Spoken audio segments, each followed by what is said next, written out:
Welcome to Bodoland affairs. आंनि मुङा Albert दैमारि। दिनैनि बे आंनि भिडिअ'आव भेक्सिननि सोमोन्दै बुंगोन।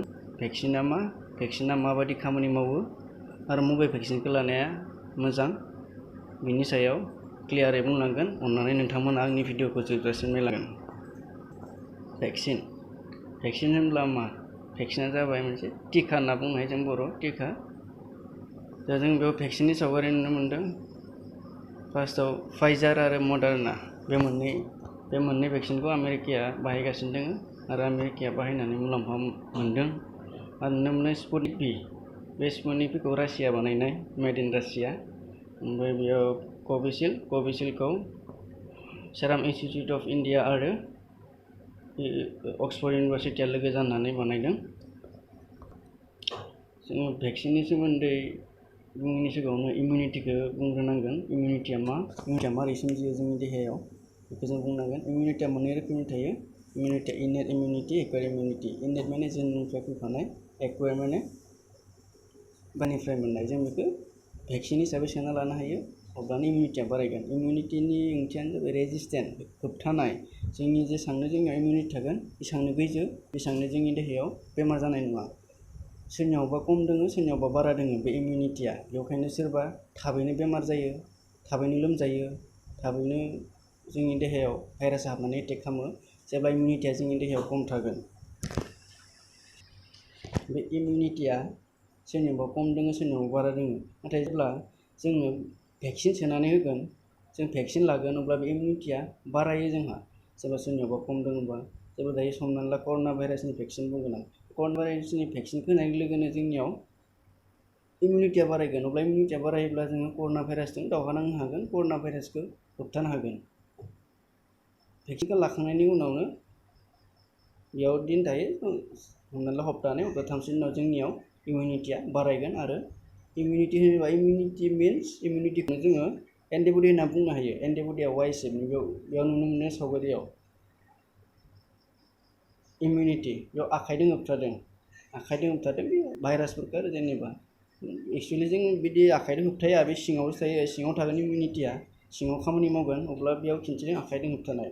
हमना ला बेफोरो भाइरास फांगाय, बेयाव भाइरास एक्सुवेलि बे कर'ना भाइरासनि सावगारि आखाइजों होबथानाय नुदों। बिदिनो जोंनि देहायाव होबथायो जेब्ला जोंनि इमिउनिटि बारायगोन भेक्सिन लाखांनायनि उनाव। दा भेक्सिनालाय मारैथो खामानि मावोफालाय जोंनि देहायाव? जोंहा भेक्सिनखौ मानसिफ्रा लासोदों, सोरबा मिथिया जानांगौ, बेनि थाखाय बुंगोन। बे भेक्सिनालाय मारैथो खामानि मावखो?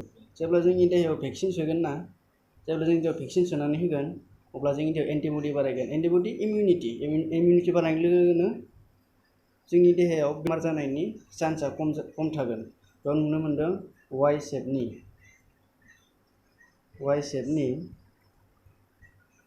सावगारि नुनो मोनदों। बेफोरो एन्टिबडि।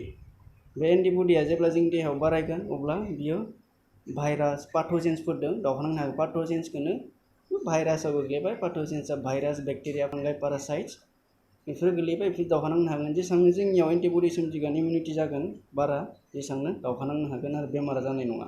बेयाव भाइरासखौ एटेक खालामनाय नुदों, भाइरासखौ बिसोर लक खालामना लागोन। बेयाव नुनाय बायदिबा बिनि सोरगिदिं बेंखनजोबनाय नुदों। बेफोरो एन्टिबडिफोरा बेफोरो लक खालामनानै लागोन आरो बेखौ बेमारनिफ्राय बासायगोन जोंखौ। बेबायदिनि सावगारिबो नुनो मोनदों। दायो जों सेथियाव नायगोन कभिसिल्ड भेक्सिनखौ डिक'ड खालामनानै बानायनाय जादों। बे Covishield भेक्सिनखौ serum institute of India आरो अक्सफर्ड इउनिभारसिटिया लोगो जानानै बानायदों। मा फर्मावनो? RNA फर्माव बानायदों बे भेक्सिनखौ। RNA बेयाव RNA सावगारि नुनो मोनदों। RNA सावगारि। बे RNA माने जोंनि देहायाव RNA DNA थायो, नाथाय बेखौ RNA फर्माव बानायदों। RNA means ribonucleic acid, RNA फर्माव। ओमफ्राय बे भेक्सिनखौ जेब्ला जोंनि देहायाव सोगोन ना, अब्ला जोंनि एन्टिबडिया बारायगोन। जेसेबां एन्टिबडि बारायगोन, जेसेबांनो बोलो मोनगोन बे एन्टिबडिफोरा। जेब्ला बे एन्टिबडिखौ सोमजिगोन ना, जेसेबांनो बोलो मोनगोन बे भाइरासफोरजों दावहा नांनो, पाथ'जेन्सफोरजों। एक्सुवेलि बे कभिसिल्डआ फर पार्टिकुलार मानि थाखाय भाइरासनि थाखायसो, कर'ना भाइरासनि थाखाय मोननाय। बे कर'ना भाइरासनि थाखाय बांसिन बोलो मोनगोन। कर'ना भाइरासखौ बियो जोबख्लोबना लागोन, एटेक खालामनो हानाय नङा। बिनि थाखायनो बे कभिसिल्ड भेक्सिनखौ होनाय जादों।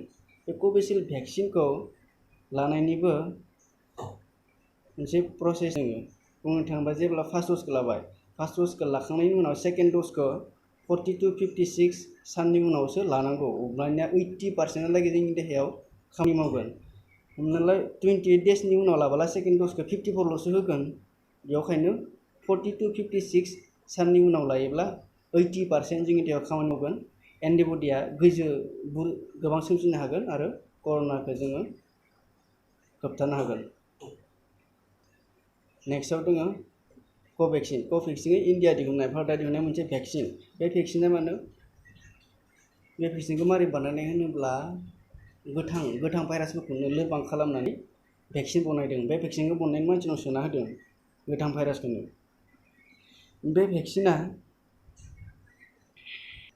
बे भेक्सिनखौ मानसिनियाव सोना होनाय जादों आरो सोना होनानै बे भेक्सिना मा खामानि मावनो मोजां खामानि मोनसे माने डाबल मिउटेन्टफोरखौ दबथायनो हायो बेखौ सिनायनो हागोन माने कर'ना भाइरासआ सिंगल मिउटेन्ट हमनानै ला सिंगल मोनसे फर्माव फैगोन अब्ला बेखौ सिनाया नाथाय बेयाव जेनेबा बेलेग महराव बाहायनो हागौ ना कर'नायाथ' बेलेग महराव फैबाबो बेखौ सिनायनो हागोन कर'ना भाइरासना बेखौ एटेक खालामनो हागोन बेबायदि बे भेक्सिन बे क'भेक्सिना बे भेक्सिनखौ लानांगौ सेकेन्ड द'जखौ लानांगौ 28 साननि उनाव 28 दिननि उनावसो लानांगौ जेब्ला 28 दिननि उनाव लागोन सेकेन्ड द'जखौ अब्ला मानसिनि देहायाव जोंनि देहायाव बे भेक्सिना 80-85% खामानि मावगोन कर'ना जानाय नङा जोंनि देहायाव बेसेबांखिनि पार्सेन्टखौ लायोब्ला बेसेबांखिनि साननि उनाव लायोब्ला जोंनि देहायाव कर'ना जानाय नङा।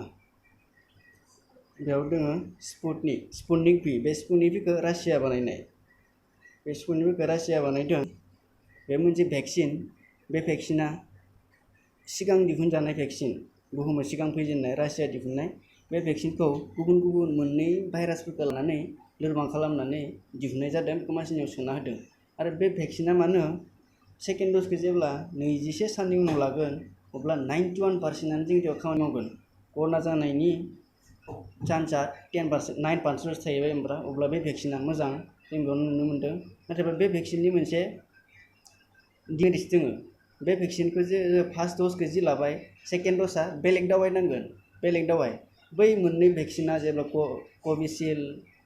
कभिसिल्ड भेक्सिन क'भेक्स भेक्सिन बेफोरो फार्स्ट द'जखौ जि लाबाय दावाइ सेकेन्ड द'जआ बे बेलेग कमानखौनो लानो हागोन नाथायबा बे स्पुटनिक भि भेक्सिनखौ फार्स्ट द'जआव लाबाय सेकेन्ड द'जआ बेलेग जागोन बेलेग द'ज बेखायनो बे मोनसे बिनि डिमेरिट्स बाट बेयो 21 डेजनि उनाव लायोब्लानो 91% जोंनि देहायाव खामानि मावगोन कर'ना जानाय नङा आरो जायाखौनो होननांसिगोन 91 लागि थांबाबाथ' कर'ना जानाय नङा। जोबनायाव फाइजारा मेड इन आमेरिका बे फाइजाराबो बेसेबां लागि खामानि मावो होनो जोंनि देहायाव 95% लागि मावो 95% नाथाय बियो जोंनि इन्डियायाव थोजासे जायाखै दायो माने बेखौ कोल्ड स्टरेजाव दोननाय जायो गुबुन हादरफोराव थोजासे बेफोरो माने बिसोर जौगानाय हादर जोंनि हादराथ' मिथिखागौ डेभलपिं जौगाफु हादर बेखायनो बे जोंनि हादराव दा थोजासे नङा बेखौ खम टेम्पारेचार माइनासहालागै बुंदों बेखौ माइनासहालागै टेम्पारेचाराव दोननाय जायो बेनिखायनो बियो जोंनि इन्डियायाव एभेलेबल जाथ'वाखै दायो फैगोन।